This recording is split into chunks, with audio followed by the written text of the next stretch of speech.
Meeting, just take a roll call, please. Brian Holt. Here. K.I.S. Here. Jim Hubbard. Here. K.I.S. Here. Ted Spence. Here. Okay, trustee had a chance to review the consent agenda of last meeting. Any questions, changes, or corrections? Not, I'd entertain a motion.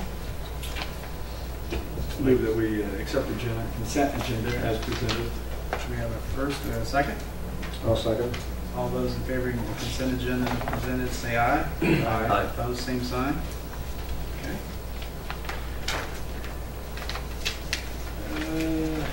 Regards to the report, Monty's out at a off-site meeting with live stream and some of the changes that are going on. They're discussing different opportunities for Randolph County.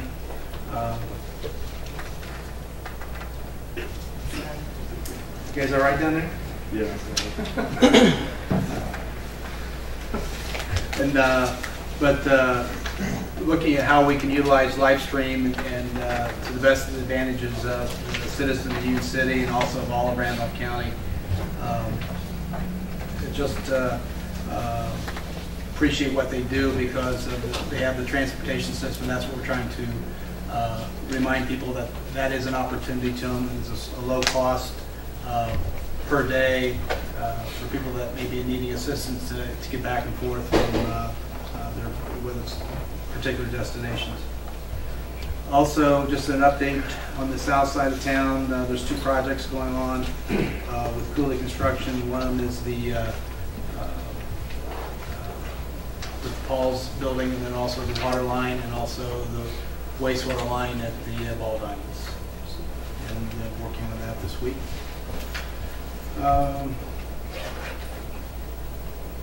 We had our water tower inspection for the inside, and we're working to develop a plan with Norman No on the outside and getting a plan for repainting the water tower. It was painted about 8 years ago, and it has a terrible adhesion problem. And so what we're doing is we're contracting to develop the specification and also develop a better inspection once it's complete. Other than that, Anita? I put a budget calendar there at your place. It's revised. The final adoption will be on the 14th of October instead of the 7th, so please change that on your calendar. And also like to wish Chad Spence a happy 40th birthday on Thursday. Where that came from? Should we sing? No, we shouldn't. No. On camera? Happy birthday, Chad. Well, thank you. That's all I have. Anything else? All right. All right, Chad, since it's your birthday, we'll start with you. I'm still 39 for the record. No, I have nothing at this moment. Yeah. No, I don't have anything. Okay. Ron? I had somebody ask me about the church buses that are sitting in the middle of the road uptown, if they could possibly be parked on the side or in back so they're not out there in front. We have approached them, and they're still there. And so we need to approach them again. All right. There was some conversation, but it's like they're not in violation of any. It's just obstructing the view when you come out. Yes. So. I've had a couple of complaints too. Yeah. I know a couple of complaints from the same issue. Chad? Well, since Ron Holt took away one of the things that I was going to ask about, since someone had asked me to, now I've totally forgotten what the other thing was. So at this time, I have nothing. Thank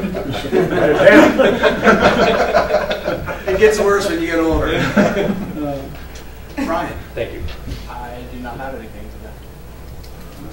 today. Any visitors wishing to address the council?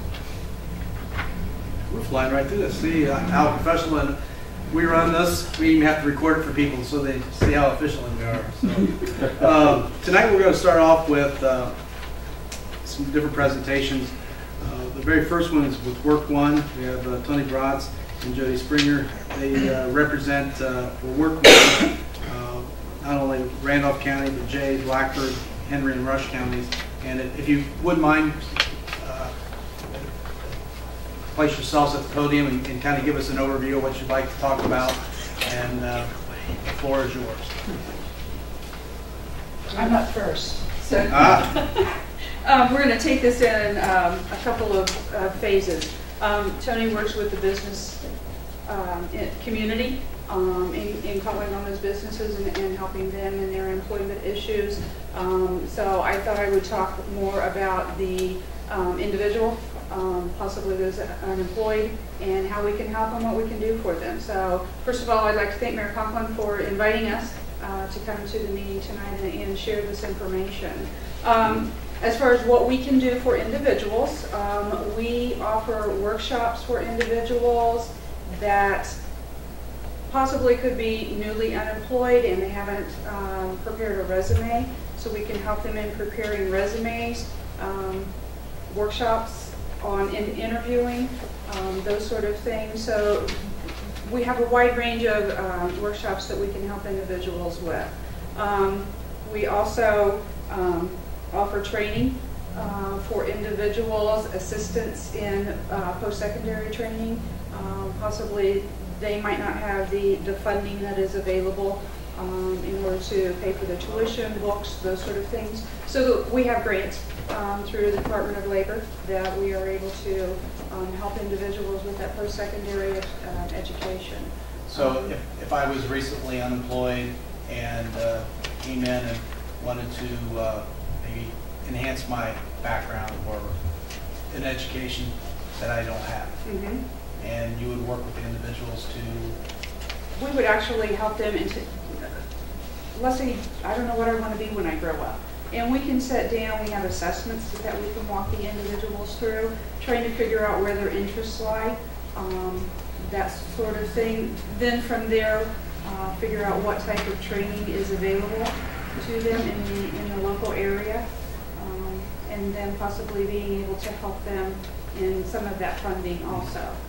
Obviously, there's certain criteria that the individuals are going to have to meet in order to, and that's Department of Labor specifications. But we can help an individual with in that manner. Individuals that don't have their high school diplomas, and sad to say that there are quite a few around the area that do not have their high school diplomas. Actual GED classes are offered at the Work One office in Winchester. Where is that office? 325 South Oak Street. Which is the old hospital? Yes, it is. Third floor? Yes. Those classes are all free to an individual. Testing is required in order to get their diploma, the GED diploma, and we can help with those expenses. So another good avenue to use the Work One for. Other things that we offer are a lot of businesses will use the Work Keys testing, and that is a national accreditation, and we do offer that testing in the Winchester office. So could you explain the Work Keys testing? So, I mean, that it could be just some words. People say, well, what is that all about? Work Keys is, as I said, a nationally recognized accreditation. A lot of businesses will use that, and it's not to show how an individual, the skills they might have, but more how they can learn skills within a new job. So an employee might look at an individual that would have a National Career Readiness certification, and that is actually 3 assessments, which is reading, math, and locating information. So we do that testing, and the individual, depending on the scores that they get, they will be ranked.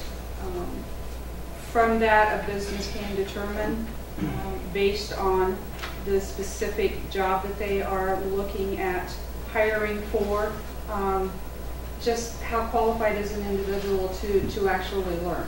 So, like I said, it's not the skills that they have for a particular job, but it's the ability to be able to learn certain skills. Okay. One of the things that I wanted to bring up to the council is the RAMP program that is offered. RAMP is, we're really big on the, RAMP stands for Regional Advanced Manufacturing Program. That is actually a program that started in Randolph County, and we are looking at starting our 3rd class. The RAMP program is actually funded by the county council, elected to put $52,000 toward this program in the city of Winchester. But the RAMP program is designed for individuals that are wanting to get into the manufacturing. And the class that is offered is for certified production technicians. We handle the classes right at the Work One office in Winchester. It's an 8-week program. Let me hand these out to the council, and there's a few extra for individuals also. The program is, like I said, offered in the Winchester office. Once individuals interview for the class, what they need to do is call the Work One office and let us know that they are interested. We start an interview process with the individuals. From there, we choose who might be available or who is qualified for what we call a, the word just escaped me. This room has the effect on that. It started down there. It started down there, and he's a lot younger than I am, I'm telling you. But we try to pay for individuals totally through the funds that have been granted through the county and the city. The cost is $2,600, and we have graduated 21 people from that program at this point in time. Quite a few of them, and I'm sorry I don't have the number, quite a few of them were unemployed at the time they started the program, and all of them, we just graduated a class 2 weeks ago, and all of those individuals are currently employed at this point in time, or they will begin work next week. So very exciting about that. I know you guys have a wonderful program here in Union City at the high school. This is actually for the adult education. So that's something that we're very excited about. We do a lot of soft skills training in this class. That's one thing that we hear from the employers, that individuals are very discouraged, or companies are very discouraged with the soft skills that our current workforce has. So we do a lot of soft skills training with individuals. When we talked briefly before the meeting that looking at kids that will be graduating. Yes. I mean, and I don't know where we were going with that conversation. Is that something that Work One's considering, working with the school systems in the county to develop a pool, because you got 30 or 40% that's not going to go on to Right. further their education in the military. Right. And we are constantly working with any organization that is needing assistance as far as workforce employment. It's just very important, obviously. It's very important for us to be involved in that educational process. So definitely we will be working with the school systems in that manner. We have a youth program actually through Work One, and we have a youth career advisor in the Winchester office. She actually goes to all of the high schools in the Randolph County area. Visits those at least once a month, usually once a week. And if you don't mind, in those visits, are they just trying to make the students aware of what you do, or are they actually meeting with faculty and maybe, Actually, I don't want to say singling out people that are at risk, but yet maybe, trying to address people that we maybe... actually do work with the youth that are at risk. Good. And that is our focus with the youth program, Fantastic. is the at-risk students. Okay. It's helping them to stay in high school. Right. That's our very most important thing. It's helping them when they don't have that support system behind them. Karen, like I said, Karen Owen is our youth advisor, and she comes out, meets with all of the students on an individual basis. A lot of times in the summer, we will have funding that we will receive from Department of Labor where we can help individuals, students actually receive some sort of job, so we can place those individuals in the summer co-op type program.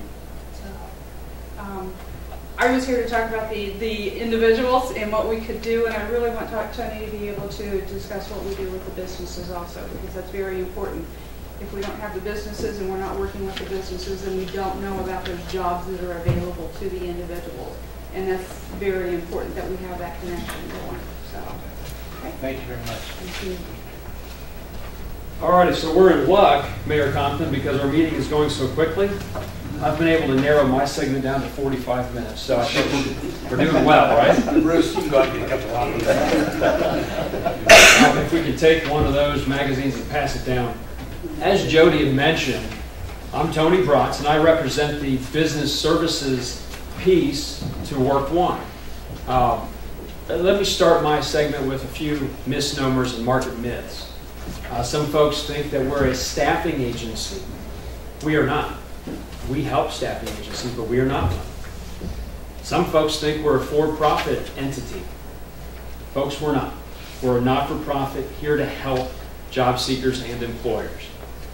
And some folks say, Tony, I don't want you coming into my shop because you're the state, you're the government.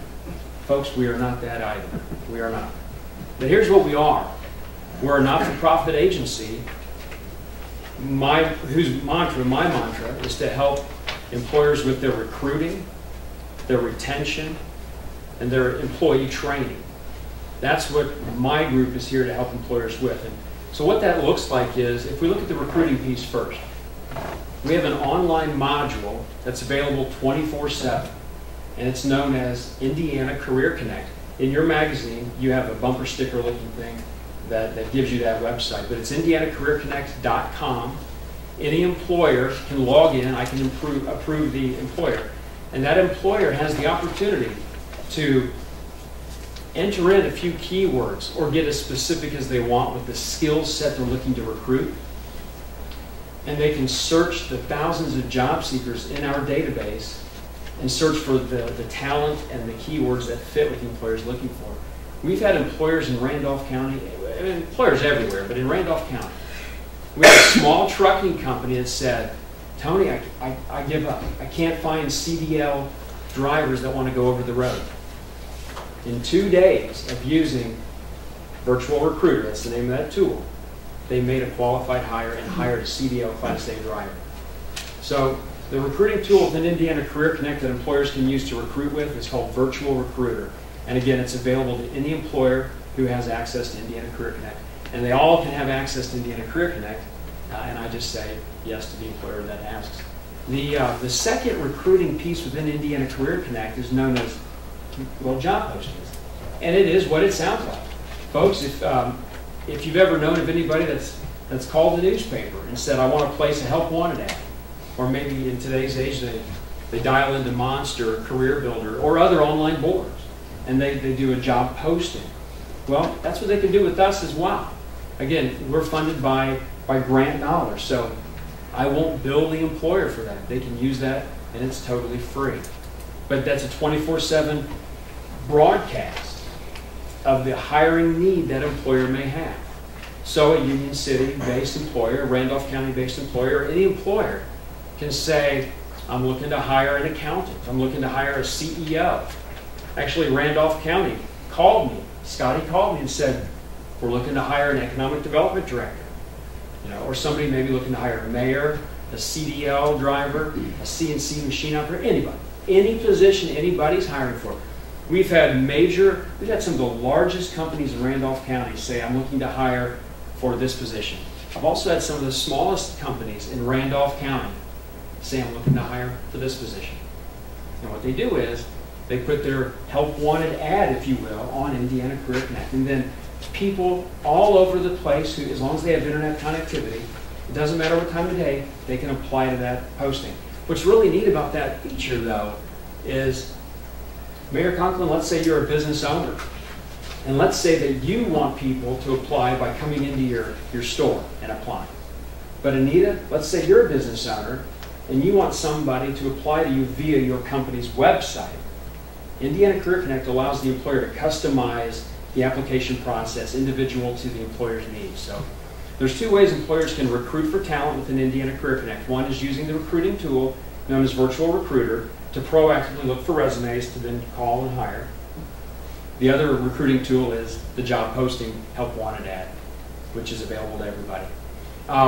As far as retention goes, we have employers every day that are faced with the dilemma of the employee, the incumbent worker, coming to the HR department and saying, Mr. or Ms. HR Director, I need training in whatever the topic is. And we have online tutorials that, again, we've paid for and we'll let any employer use and have subscriptions to. But these online tutorials have hundreds of topics from which a user can learn from. Topics that range from conflict resolution, salesmanship, Microsoft Word, Microsoft Office Suite, CAD/CAM. I mean, we've had engineers use this tool known as Mind Leaders to have questions answered. So we have industrial maintenance managers that want their industrial maintenance technicians to brush up on something. And so they'll call me and say, may I use Mind Leaders? And what's really neat is once a company engages with Mind Leaders, we find that we start with one employee as the beta test subject, and then pretty soon the company will say, Tony, can I have 4 more subscriptions because we find it useful? So we can help an employer with their training needs. The neat thing about that is the employer does not have to outsource training, does not have to pay big money for it, doesn't have to pay any money for it, and as long as the employee using the online tutorial, as long as they have internet connectivity, they can use it from home so the employer is not faced with lost production and downtime because the person is at a 4-day training seminar. So that's really neat, and a lot of local employers are starting to embrace that tool. Tony? I'm sure they vary in time, but is some of the scope, is it an hour, 2 hours, 3 hours per day, per week? I mean, if you were going to engage in something like that. That's a tough question to answer, but you're right. They all vary in length depending on the depth of the topic. But yeah, as a whole, each training module might be an hour long. But the cool thing about that is the person engaging that module, they can pause it and save it and bookmark their location to come back at a later time. So same way with the employer engaging with Indiana Career Connect for their recruiting needs, they can, if you will, bookmark where they are if there's an emergency that happens and they have to leave their post. So what's really cool too, though, is if we look at the training piece, we are the recipient of grant dollars, and we want to give employers training dollars if they make a qualified hire, and it just so happens that hire has a skills gap. So for example, what that looks like is a manufacturer may want to hire for a CNC machine programmer or a CNC machine operator. And as that employer is facing retention and recruiting issues, let's say they find a candidate who has the guts and the heart of the line, and they can be a long-time employee, but they are lacking in skills. They have maybe a 30% skills gap to become 100% proficient at that job.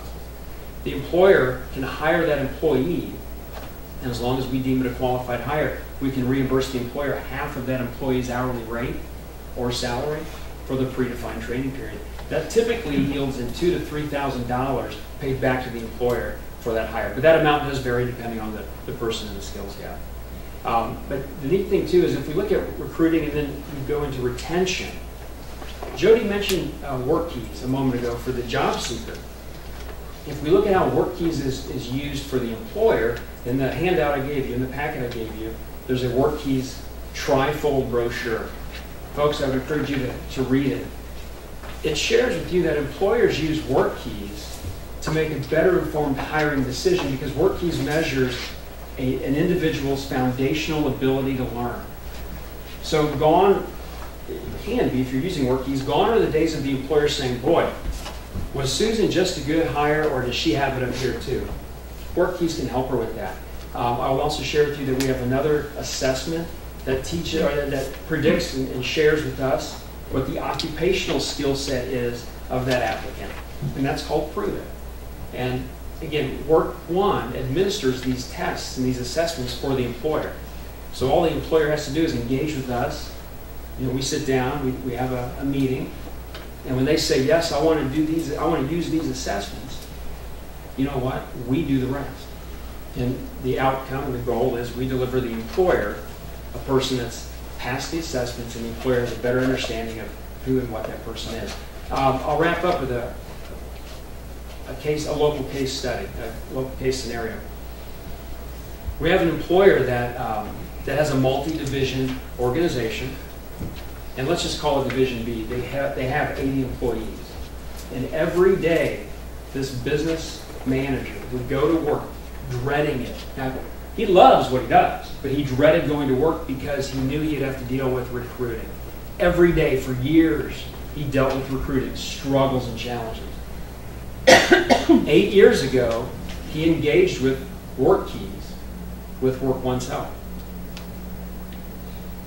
Since that time, he's developed a pretty comprehensive recruiting program where Work Keys is part of his program.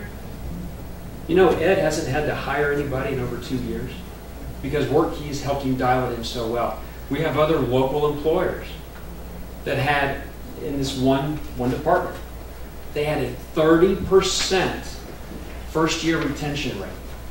The flip side of that is they had a 70% turnover in first-year employees for this one department. 18 months after engaging with Work Keys, the facts came back. They went from a 70% turnover rate to a 70% retention rate. And the only difference in their process was the use of Work Keys. So, folks, do you have any questions for me? Well, it's and what my plan is, I'll get back with you and get with K.I.S.S TV. I'd like to invite you back and do a full half-hour presentation for that you could use for other communities as well, because I think that you're an unutilized or underutilized facility, especially for when you have just personnel that maybe they need to refine their skills. I've talked to 5 companies in the last few days. They're all hired. And you know, they're looking for somebody that is willing to put the time in or the effort in before coming through those doors. And that's what you have to offer, and that people need to hear your message, whether it's via K.I.S.S TV or other media outlets or whatever else, that need to understand what you bring to the table. And on the flip side, what employers, because you know, if they got employees coming in, went through this, it makes it a lot easier for the employers to hire. Well, I would love an invitation to come back, and I speak for Jody when I say I know she would too. So thank you, Mayor. Appreciate you guys coming. Thank you. Thank you. It's a natural segue from that to I'm going to introduce Bruce first. Bruce Osier comes from via Jay County all the way from actually Portland, and his background was police chief, mayor for council, and mayor for 2 terms. And I wasn't a police chief, but I was. Oh, I'm a retired police officer. Oh, well, I served in several different capacities. I've been lying about you then. Well, I wouldn't say that. But he comes. I'm sure you were supplied inadequate information. Yeah, well, yeah. But the nice thing about it is, you already got a working relationship with Monty. Came in, you guys worked together on different projects as well, and known Bruce for about 7-8 years or whatever else, and I turn the podium over to you. I'll let you give your own introduction, because I just botched it up. Well, normally, whether you're a city mayor or a retired mayor, you usually require at least 30 minutes of speaking time, but I promise that's not going to be the case tonight. I am Bruce W. Hosier. I am the Executive Director of the Randolph Economic Development Corporation, and I want to extend my appreciation to the mayor, certainly for the invitation to be here tonight. Part of my process in my new position, if you will, I started my 6th week today, was getting out into the community and introducing myself to the government bodies and the manufacturing industrial base and beyond that. I'm a very face-to-face process for me when I go out to do business. I want to know who the people are I'm doing business with, and that's very, very important to me to develop and build those relationships. And fortunately for me, coming into Randolph County, I've had a lot of great relationships and friendships over here. As the mayor has mentioned, we've known each other. I've known your clerk treasurer, and I don't think they come any better in the state of Indiana than Anita Anspaugh. And getting to know those folks over the years in my elected position allowed me to have a better understanding of Randolph County and really hit the ground running, if you will. You spoke of my relationship with Monty over the years as a police officer, and then that transformed into my elected official. So I've had an extensive background in economic development and community development, and I'm really proud and honored to be part of the Randolph County community to bring those experiences, hopefully those successes, and the lessons learned in those capacity to help bring value and opportunity and jobs into Randolph County. So again, I appreciate the opportunity to be part of that. Real quick, the mayor mentioned I am a retired police officer from the city of Portland. I did have the privilege of serving 8 years on the city council and 8 years as mayor. So I commend each of you at the table here tonight for your commitment to public service. I certainly understand the challenges that you face each day and your responsibility, but I can't think of a higher honor and privilege when your local citizens elect you to represent them in a government body to serve their needs in the community. So I congratulate each of you in your position and wish you continued success. And hopefully in my role as executive director of the REDC, I can help bring value every day to what you're doing here in Union City and Randolph County. I've already identified, you got a lot of dynamics. I know each of you know this, but terrific dynamics going on, not only in Randolph County, but specifically in Union City. You have a great foundation for opportunities for success. Part of my process, the transition process in this role, is getting out into the communities and visiting the manufacturing plant and the businesses that you have. I've had a chance to visit, I think now 6 or 8 businesses here in Union City, rather specifically, and I'm just very impressed with the leadership that you have in those different capacities and hearing what opportunities going forward that are available. And I think there's a lot of dynamics going on here in Union City and Randolph County that'll be surfacing over the next several months and years going forward. That's going to continue to really put you in a good place. And I also want to commend the City of Union City for your commitment to the quality of life issues. I know you got initiatives going on with your downtown park, the railroad, tying those things in together. I was fortunate enough to have some experience with some park development and trail development and a lot of those type of things in our community for several years. And those dynamics that you bring to the table and the quality of life issues are so essential to not only your specific community, but also to Randolph County and the job we're trying to do in economic development, what Work One's trying to do in their capacity. So those different elements you're bringing to the table and the leadership you're providing to create those opportunities for your citizens in Union City, I commend each of you for your vision and your foresight and understanding the dynamics of that, because I think it's going to bring great value. You know, I always used to term that I never spent a dollar of the City of Portland monies. What we did was invest those dollars back into communities to bring value, and that's what you folks are doing. I congratulate you on that and wish you continued success on that. So I just want to wrap up by saying that we at the REDC are your partners for success, and we want to be here and engage. I've already had the opportunity to be part of the Economic Development Board here in Union City. The mayor has been very gracious to host me on several visits here, and I appreciate that because I think it's all about building relationships and credibility and creating those opportunities together. It isn't about one individual, me and the REDC, or the mayor, or each of you. It's about all of us coming together, understanding our roles and working within those roles to bring value to what it is that we do. And again, you never know where life's journey is going to take you sometimes, but I can tell you this, I'm very honored and privileged and grateful that I've landed here in Randolph County in this capacity, and I'm looking forward to working with each and every one of you in your communities. And there's, from time to time people ask, they may hear of an opportunity, and, and we're in competition with the world. Every community is. And we just had an opportunity that didn't land in Randolph County. And it wasn't nothing that we didn't have here. It was basically, what would be the right word? It was maybe the economic environment, or maybe it was, they chose out of the country. They didn't choose the United States. So And that was attributed to the structure on the federal government level. It had nothing to do with right. So, and I guess the best thing that we should always try to do is be prepared and get yourself ready for the next opportunity. And whether it's cleaning up the downtown or investing back into ourselves to make it a better community, because you're in competition with the world today. Well, Mayor, that's a great point. We are in a global economy.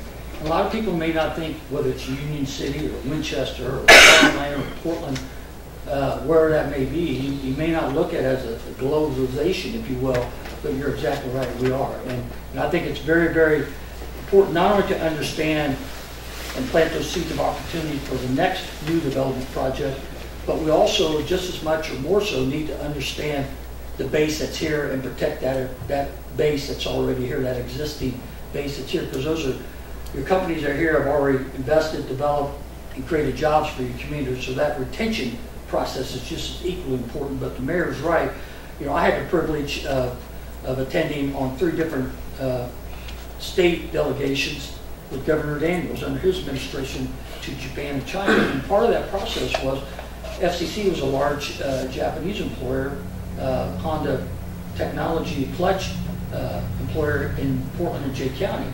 And it was very, very important to us to continue to build that relationship with them. Well, just announced not very long ago, I was mayor for 8 years, and now they just announced under the new administration a 3rd expansion project in the city of Portland within 10 years. And you met up with the folks in Japan? Yeah, I had the privilege of sitting across the table from the CEO of the FCC World.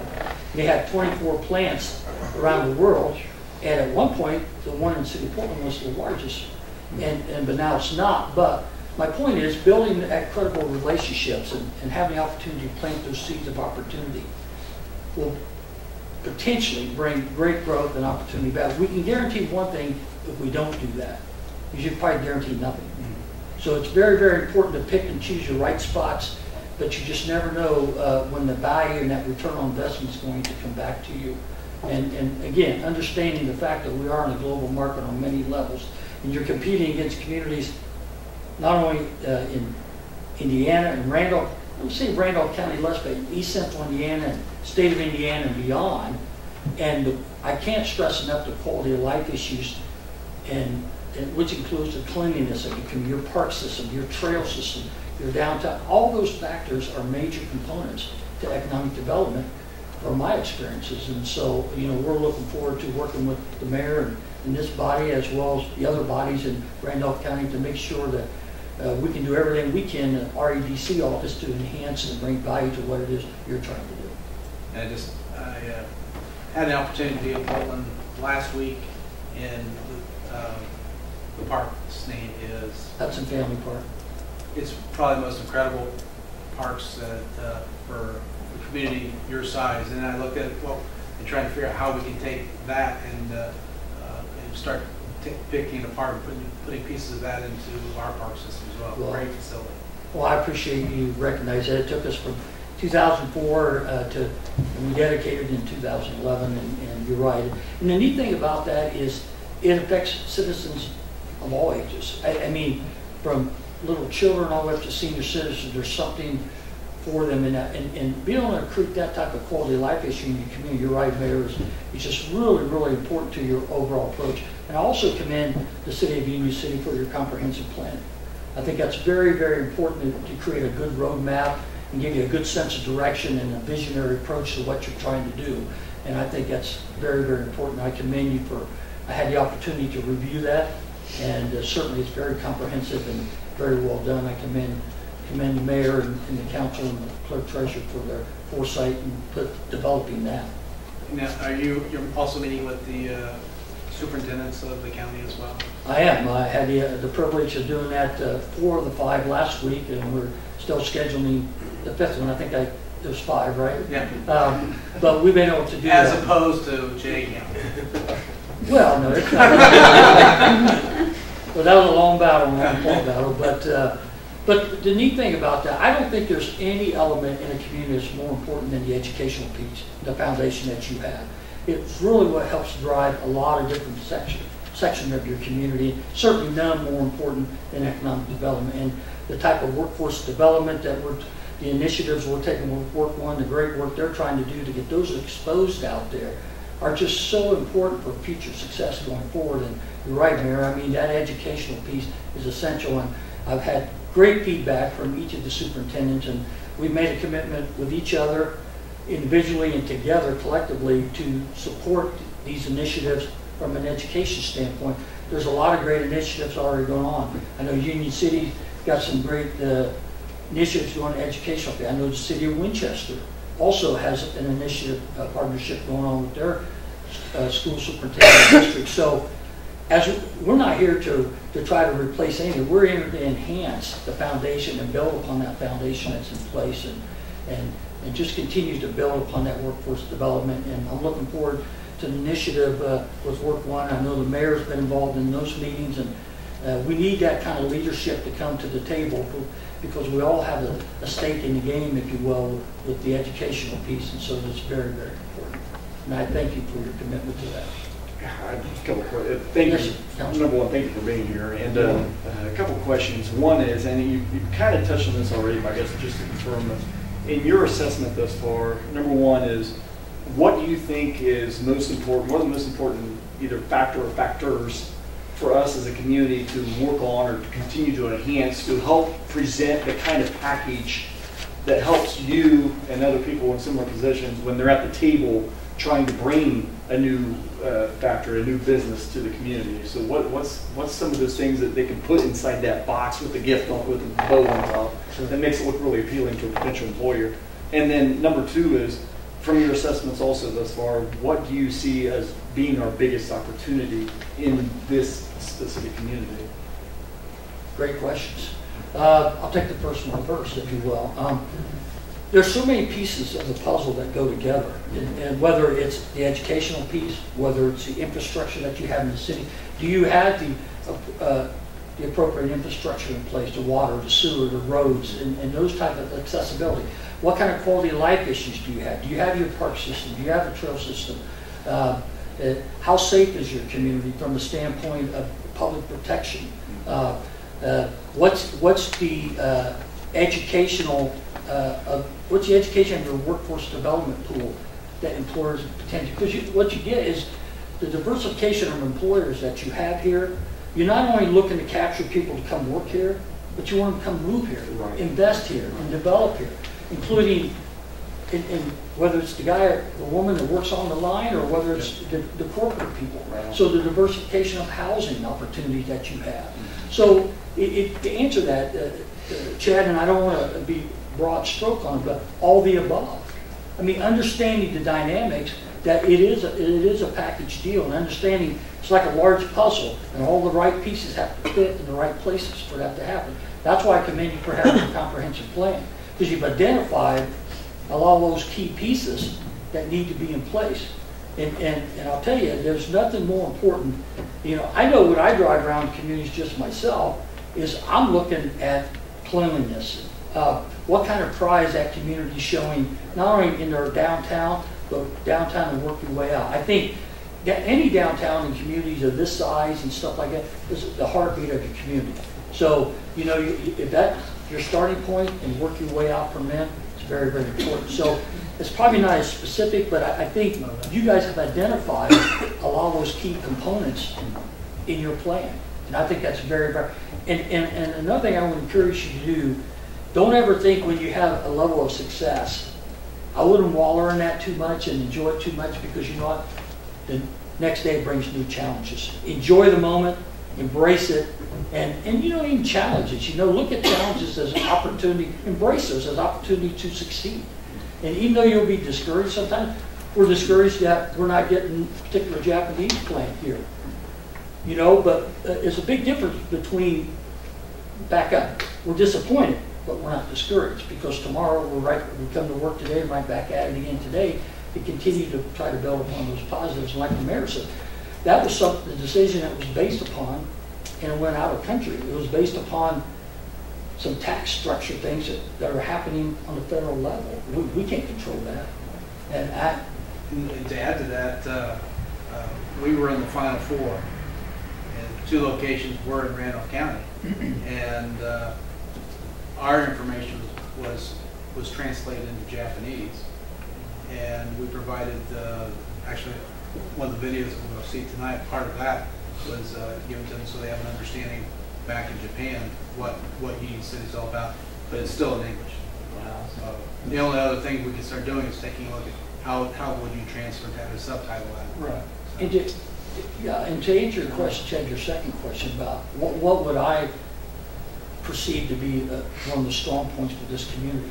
I think you have a lot of dynamics going on, but I think the one strong point that I've really noticed in the 6 weeks, and I knew about coming in, but is the dynamic of leadership you have right here in Union City, and how those people are pulling together to build a winning team for your community. I think that community really lives community spirit. You got people are attending meetings several hours a week, and not getting paid for that. Their payment is bringing value back to the community. So I think that cohesiveness that you have in this community, and the commitment from those people like yourselves, and probably some people sitting in here tonight who understand the value of working together in a community-serving manner, not in a self-serving manner. And I think that's a dynamic you got going on here. It's very, very important, and you use that, because I think it's going to bring great value back to your community going forward.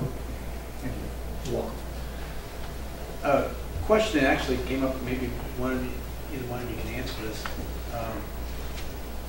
There has been drug problem across the Midwest has been horrific, and some of the problems at some of the manufacturers in this region regulate drug tests.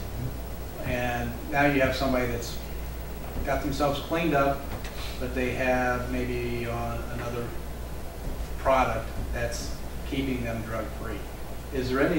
Are employers working with employees like that? And it just came up here in the last couple of weeks. That question was asked to me. Well, maybe I'll defer to work one, maybe some of your experiences that you've had that directly, feedback you've got from the employers. Sure. The answer is yes. And the answer, if we peel back the layers of the onion, the employers recognize the individuals that are trying to clean their act up and those that are not. And I feel blessed in that I'm serving employers in Randolph County who look at each case as a case-by-case basis. So I think the best answer for you is the employers aren't broad stroking it and saying, if you flunk a drug test, you're out. They look at the human factors of it as well. Perfect. Okay. Yeah, and from my perspective, sitting in my chair, obviously my background lends some credibility to different sectors of that, but I think that fortunately, unfortunately, a lot of people get themselves in situations that create some major hurdles for them. And obviously, the drug problems in the United States is some of those hurdles. But I think, too, there's a lot of extensive opportunities out there for people to get on the right track and get a good sense of direction. And I think everything we could do to work through Work One, work through government entities, REDC, to provide those safety nets for those individuals who have taken it upon themselves to really say, you know what, I'm going to make a difference in my own life. I'm going to get on board and we provide some of those resources when they've made that decision, either with help or individually, whatever the circumstances, to get back on the right track. Then they have that hope. Everybody wants hope. There's opportunities out there of hope. And I think if we can continue to work together and have those programs together that offer that hope for those individuals who want to get clean, if you will, and go forward. And we could talk about this all night, but I think we're working very hard to, in a lot of elements, and people talk about second chances, and the old saying, you can lead a horse to water, but you can't make her drink. Well, there's a little bit of element to that, but the individual himself or herself is the one that have to make that decision. I want to go right. But if we, as Work One or government entities or us, to a point, can provide those opportunities for employment and stuff, and those people a chance for them to prove themselves back again, that they're back on track. That certainly, you know, we're trying, because again, it's about bringing value overall to communities, and the better job we can do to re-inject people back in society and put them to work. And you know, it's a proven point that the more people working and occupying their time, the less opportunity there is to get sidetracked or go down the wrong road. So we're going to try to do everything we can to provide those opportunities. But it's a great question, and like I said, we could talk about it all night. But I think it's important that we also need to recognize, sound like an old police officer talking, but from a law enforcement state and enforcement of things. I mean, you know, you can't bury your head in the sand and pretend like problems like that doesn't exist. The thing is, you got to confront them head on, and I believe, and challenge yourself to do better and raise, you know, no one wants to read headlines of, you know, negative things going on in your community, but I think if you bury your head in the sand, then you become part of the problem and not the solution. And so I think, again, most communities like Union City and Winchester here in Randolph County, they recognize and understand that, and they're doing everything they possibly can to raise the level of expectation in their community to a higher level and bring value to that. So hopefully together, we can't, individually we're probably not as strong, but collectively together, you know, we can make a difference, I think. And so hopefully that's what we're going to do together. Anything else? Any other questions? Anybody from the public? Yes, I made my 30-minute You did. time. Yep, definitely. Well, I apologize for that.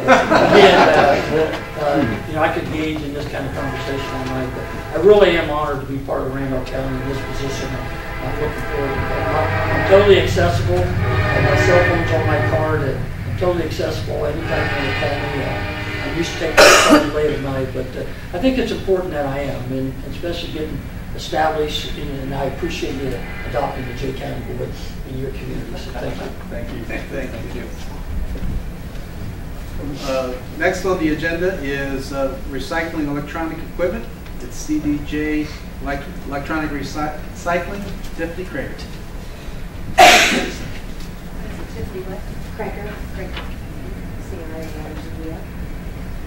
Hi guys. What we are, we're a company. We're currently located in Portland, Indiana. We're moving to Winchester. We're moving to the old Carson Laser building right beside the airport, across from the drive-in. We just got that cleaned up, didn't we? Just as a point of comment there, Monty is instrumental with the one grant that we required. What did not require cleanup, that it was we got it passed for, so it could be sold off. So. What we do is electronic recycling, e-waste. What types of items we accept? We take computers and all computer-related items, flat screen TVs and monitors, CRTV TVs and monitors, cell phones, all types of batteries, household appliances. Pretty much our saying is if it plugs into the wall or runs on batteries, we take it. We're going to start offering pickup and curbside pickup. We've been talking with Mayor Conklin about how to work that out, what would be best for the city if we was to try to have individuals set it out like they do the rest of the recycling, or call in on ticket items and we pick it up at their house or at the city building or, you know, street department. So we're still working on how we're going to do that in Union City. Winchester, we will be starting curbside pickup the first Tuesday of every month starting in September, just like your regular recycling. Set it out to the side or out to the front, have it out by 8 in the morning, you know, the regular things. We also offer pickup for the larger items, something like, say, maybe you couldn't load yourself a large TV or a stove, or say the elderly. You can give us a call, you can give any of the cities a call, we'll come pick it up, haul it away for free, no charge. Thanks for free on? Yes, we do have a guy certified. Well, that's great. Yeah. Yeah, we have so many. Mayor Croyle in Winchester was excited about that as well. Yeah. We did just currently have this past Saturday, we had an electronics recycling drive. Didn't quite get it advertised as much as we needed to in the amount of time, but we still had a decent turnout. It was at the street department in Winchester. So it's just starting to get our name out to the public, let them know who we are, what we're doing. And when we do move into the building, we're projecting the next 4 to 6 weeks, as soon as they get everything cleared and they got to start working on the electric, you know what I mean, rewiring. Of course, I'm sure if you'd been in there, you'd seen what it was like. But once we do move in there, you can also drop off at our location during our hours, Monday through Friday, 8 to 4:30. You can have flyers for us to set out in the office or to hand out to the individuals or anything? Sure thing. As soon as we figure everything out, like with Winchester, I'm going back either Wednesday or Thursday to meet with Mayor Coyle. They're going to send out a slip with sewage bills. That's what I was thinking. Mm-hmm. The one thing that we were considering, if they were going to have a curbside pickup, that we call the city building, and we have a sheet that we just write up a sheet for them and basically call a work order or whatever else for, so they're not driving all the way through town. They can just look at the addresses and pick them up. Also providing a drop off at the street department barn and creating a pile down there after cleaning after driving the weekend. And you've already got it loaded up, you can just take it down there as well. So, so you'd have curbside or drop off at the street, or drop it off at your facility as well. Absolutely. And there's no cost to the citizens, right? No. Or the city? No. Okay, I have to put that in. You're fine, you're fine. That's a great service because, what do you do with Very much needed. with those projection TVs, and it's like, do you help? I want to clarify that. If somebody needs help getting it out of their house, it's an We older removed 2 televisions from Mayor Crow's house on Saturday. Is he considered elderly, or? They were just larger televisions that, like I said, he needed some help. Not necessarily just elderly. So when you meet within the bar, tell them it was on KISS TV. Yeah. And I will. Gary, is this the reason why the county doesn't want TV? They don't want everybody to know how much fun you have here. Well, that's great because we have so many people that call up and want the city to pick up TVs, and now that it's hazardous waste now with all the stuff in it, we can't do that anymore. If you guys say before we get this worked out on when we're going to do it, if you get calls for that, as long as, to make it worth our drive from Portland to here for now, if we 3 or 4 TVs or, a bed full, we can pick up anytime. And that's why, this is probably going to run 10 to 12 times in the next week to 10 days. Mm-hmm. I'm sure we're going to get calls, and I'm sure it's, as it rolls out through the county. But that's why I want to give people options right now, because, if they're cleaning up their garage and they want to drop it off down to the street barn, which today you showed up in our grass bin was a television. In our yard waste dumpster, we have a TV. Yeah. So providing that opportunity for everybody, because we all acquire stuff and what do you do to get rid of it. So. Well, you have. I've got a lot of questions. Will you have a drop off at your location too, or is it strictly by pickup? No, you can drop off at the location too. We would prefer while we were there. Right. Otherwise, we get into the solution or the problem of people just dumping multiple things, whether it's what we take or not. We had the same thing. Imagine that. Yeah. 8 to 4:30 Monday through Friday, right? Correct. Okay. And if it's, say you work a day shift job and you want to bring it in, but you couldn't bring it in, you can call and I can meet you there. That's no issue. Cool. But I'm not sure, just in case, if you need a phone number, yes. I can go ahead and give you mine. You can contact me. Anybody can contact me. I'm the supervisor. It's 260-766-9907. And my name is Tiffany Krager. Thank you. Okay. Thank you, guys. Thank you very much. Now next thing on the agenda is I'm going to give you a brief clip of It's Extraordinary Indiana. It's a new PBS show that's going to be on starting in the next 30 days. We participated with an outside company that came to us and was asking specific questions. Do you know how to run that?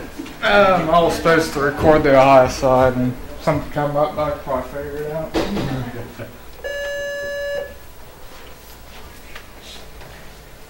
Nick didn't tell me who was going to do this. What's your name? Haven Unger. And you're with K.I.S.S. We'll be this year. Okay. I help him out a lot, basketball games. Okay. Well, appreciate you coming on. No problem. Do you get much chance to work on this side of the camera? Usually on the other side. Usually on the other side. It is what it is. Did I turn off too soon? No, it's fine. You want to put the camera on it? Yeah. Overview. Just the overview, yes. And what we did, actually, well, you got that up there. Did Frank? Hello, I'm that's Ron okay. Gifford. Oh, Welcome go to Extraordinary Indiana. The past several years have not been easy for most of us, but the resilience of the human spirit is remarkable. All around the Hoosier State, we've found examples of communities, individuals, and companies who've pulled together in tough times to energize business, education, and the arts. What's the secret to their success? This week we're in Union City, a Randolph County community at the Ohio state line. The town, which straddles the Indiana-Ohio border, was founded in 1849 at the juncture of 5 railway lines. Railcar carriage and automotive manufacturing grew up around the rail network, and the communities prospered for nearly 150 years. But in the early 1990s, many good jobs moved away. Mayor Brian Conklin remembers it well. Here's an article from the Indianapolis Star in 1992, The Decline of a Small Town, an American Tragedy. This is when it really began, where we had to make a change. So how did you start? We had to reinvent ourselves. We had to take stock of our assets, a trained and willing workforce, the great school system that we've had, an infrastructure that was built by a prosperous community. Plus, we have also easy access to agricultural products, railroads, and highways. We had to look at our natural resources. What lies underneath our community is a very large aquifer. The Carter ethanol plant started production in 2008. They use more than 1 million gallons of water per day, and we can supply an additional 750,000 gallons as well. Even the fact that this is one of the windiest places in Indiana helped us. With experience working with Cardinal Ethanol, IMCO, and Frank Miller Lumber, we're building a reputation as a green community that supports alternative energy growth. Based on our reputation, AMP Electric Vehicles has located here to produce electric step vans and other vehicles for major delivery companies in the United States. What was the spark, the catalyst, when you began to see positive change? We got lucky when we had 4 talented students that graduated from Union City Community High School. They came back to Union City and brought their creativity with them. Aaron Applegate, Bob Miller, Susan Moray, and Rob Likens. Bob Miller worked double shifts when Frank Miller Lumber burned in 1992, debarking lumber by night and using a portable saw by day. They could have used that situation to move closer to their hardwood suppliers, but they chose to remain and have expanded their workforce and are one of the major employers of Union City. Susan Moray and her husband Ghislaine operate Ghislaine Chocolatier, a producer of hand-painted chocolates, French breads, architecturally designed desserts, and they now have restaurants in Richmond, Louisville, Kentucky. And their chocolates are found at Chicago's Navy Pier and at Macy's Chocolate Department. Pulling from our automotive experience and workforce, in 1999, Rob Likens started PCI, now IMCO Automotive. This company converts vehicles to compressed natural gas for major fleets around the United States. Aaron Applegate took over the farm equipment manufacturing plant upon his father's death. He originally sold to a Canadian company, and the plant has remained in Union City and has expanded its operations. Due to the great quality of life that we have here, we've attracted many talented newcomers, like Dick and Linda Wilcox. Uniflex Relay Systems produce computerized relays for theater and church pipe organs. They ship their products around the world. We enjoy the small town atmosphere that we have here, with all 5 companies having a global connection. Our community is currently exporting goods to over 30 countries from around the world on a daily basis. Workforce development is key to a growing economy. How will you educate and train that willing workforce you mentioned? We have great educational opportunities nearby at Ball State University, Indiana University East, Berlin College, Miami of Ohio, University of Dayton, and Ivy Tech. We're very excited about the new Ivy Tech campus nearby, which will support the advanced manufacturing training. So talk about your healthcare options here. St. Vincent has a beautiful new facility nearby. They've also expanded here in Union City with a new clinic, and we have many senior options available too. We're building a trail system that will eventually connect to the Cardinal Greenway. We've also initiated a Bike to Work program. We have Harder Park, which includes a number of facilities for group and individual activities. And you'll find a dozen fine quality golf courses within a 30-minute radius. Is Union City prepared for the kind of growth maintain and enhance our community's infrastructure. We also have a 25-year plan in place so that we can leave Union City a far better place than we found it. By being proactive, we meet the needs of our future growth. The Preservation Society of Union City, Indiana, and the Randolph County Art Association are doing some great things with the Arts Depot. Union City has some beautiful older homes and storefronts. With grants from the state, we're working to preserve the best and make room for new construction. In our industrial park, we have 100 acres available with all the infrastructure in place to meet the needs of advanced manufacturing. When people commit their money, hearts, minds to an endeavor, it's amazing what they can achieve. We had to develop a spirit of cooperation, which included young people, seniors, newcomers, and people whose families have lived here for generations. Change is never easy. With the infusion of new ideas and energy, we're making progress. Do you remember this story? Well, the Indianapolis Star returns in 2010 to write a new story, Power to the People. This article illustrates what a community can achieve when led by motivated people. For Extraordinary Indiana, I'm Ron Gifford. And that piece that you see will feature Frank Miller, Lumber Company, PCI, and also focus on the community and show people what we're all about. This will play on the Indiana PBS station, and as this moves forward, we'll just continually updating the modules as things change from around the community. So go ahead and click that on. I have any questions, comments? Gary, we never thank you for coming, but since we have the TV on tonight and you're against the wall, I do like to let people know that you attend our meetings on a regular basis and get a feel for what our concerns are, what we're trying to do for ourselves, and it was kind of opportunity tonight in regards to how the format was and the discussion, whether it's from Work One to Randolph County Economic Development or what we're doing on our own part, but appreciate your assistance in making your presence here and listening to what we have to say. So, if there's nothing else, we get our next council meeting is Monday, August the 26th, and the next Board of Works meeting is Monday morning, August the 26th as well. And I'd entertain a motion for adjournment. I move that we adjourn. Do we have a first? Do we have a second? Second. All those in favor to adjourn signify by saying aye. Aye. All right. Meeting adjourned. Thank you very much. Good.